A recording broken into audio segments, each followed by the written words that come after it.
So ESPN has some doubts about some of the teams that some of Georgia's rivals, and some of the teams that Georgia will play in big games.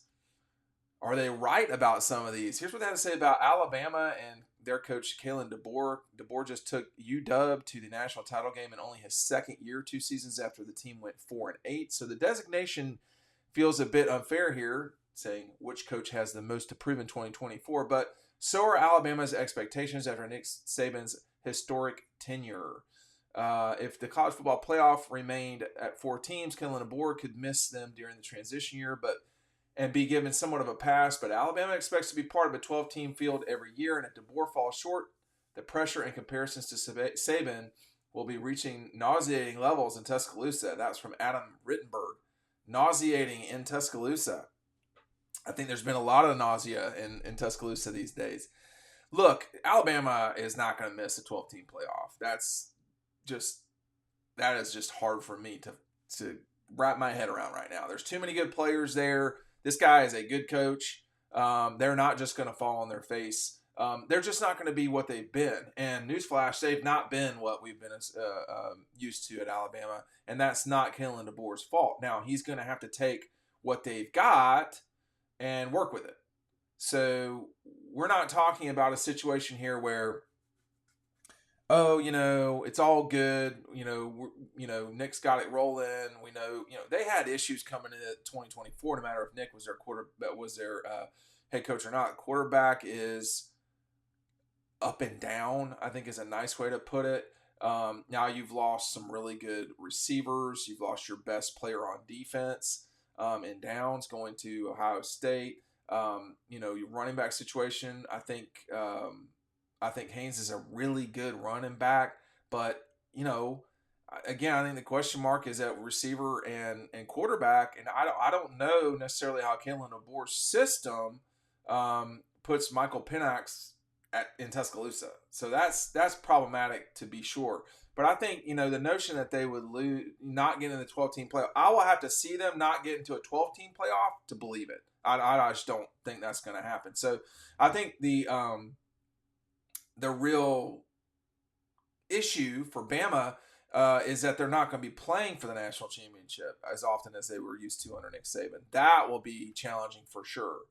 Andrea Adelson has this to say about Billy Napier. She says, in 2 years with the Gators, Napier is 11-14 and has not come close to beating rival Georgia, which means Florida hasn't come close to challenging for the SEC East title. How much longer can that go on? Napier enters a crucial year 3 with perhaps the most difficult schedule in the country. Yes.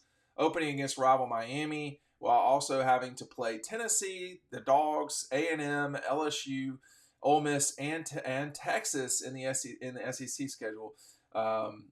Nevertheless, Florida State. She doesn't mention them. She says he has to prove the program is headed in the right direction to have any shot at convincing the fan base he's the right coach for the job. Listen, he's not the right coach for the job.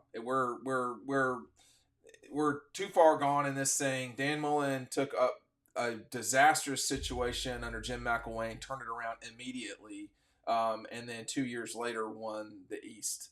That is to say, in his third season.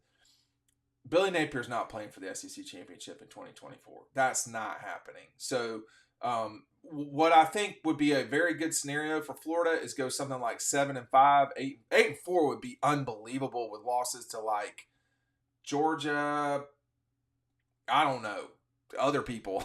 I mean, Georgia, Florida State, LSU, but you beat A&M. You beat either Texas or Ole Miss. You got to beat Miami.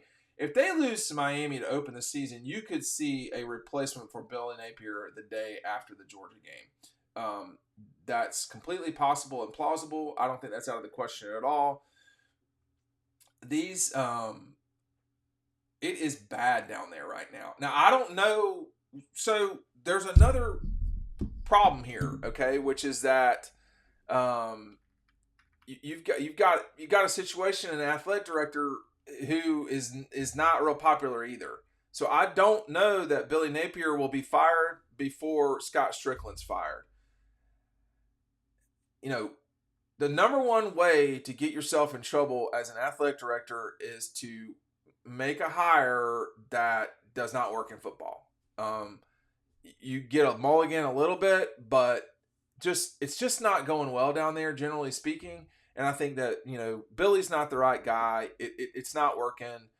And that's all there is to it. I mean, going 14-11 in these next 2 years might be really good at Florida. No matter who the coach is, they do not have the players. They have not had the investment from the institution or its fans.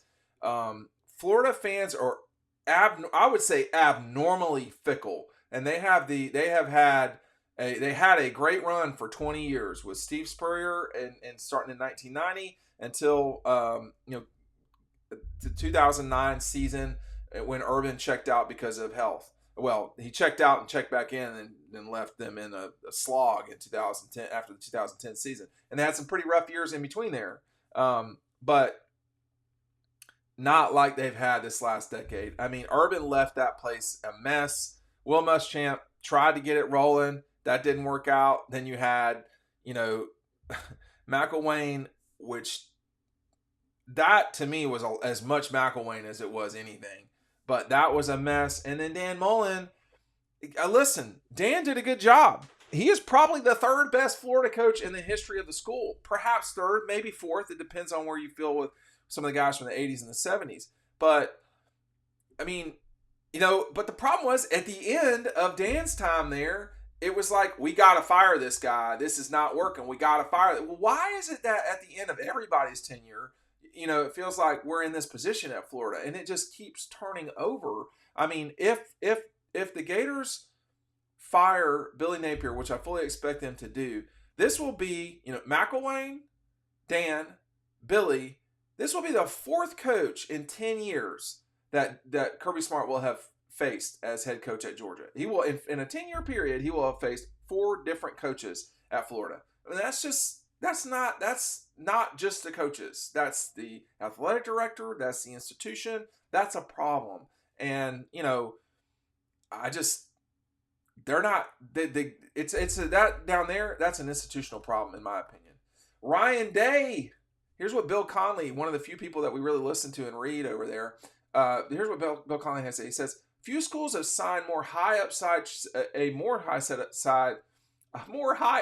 set of transfers. Caleb Downs, Quinshawn Junkins, Will Howard, and then Julian Sayin, than Ohio State. After coming up just short of their goals the past couple of years, Day and the Buckeyes appear to be going all in this year as Michigan undergoes massive turnover. The odds of success are high, but the perils of another year of missed expectations could be awfully damning. Look, you never want to be in a situation where it's your year. And, I mean, I know they're not the betting favorite, but I think that every particular gun that Ohio State has got is pointed in the right direction. And if they manage to shoot their foot off this year by losing to Georgia in the playoff or Michigan, I mean, I think losing the playoff's not that big of a deal. I don't know why. I mean, this is circling back to Michigan. I think if they beat Michigan, a lot of people will be in a very different situation up there. But look, Ryan Day is going to have to win the national championship at some point. I still think he will. I know I've been on that limb for a while now, and I'm holding on. But we're getting hurricane level winds coming at me here, trying to knock me off this thing. They've got really good players.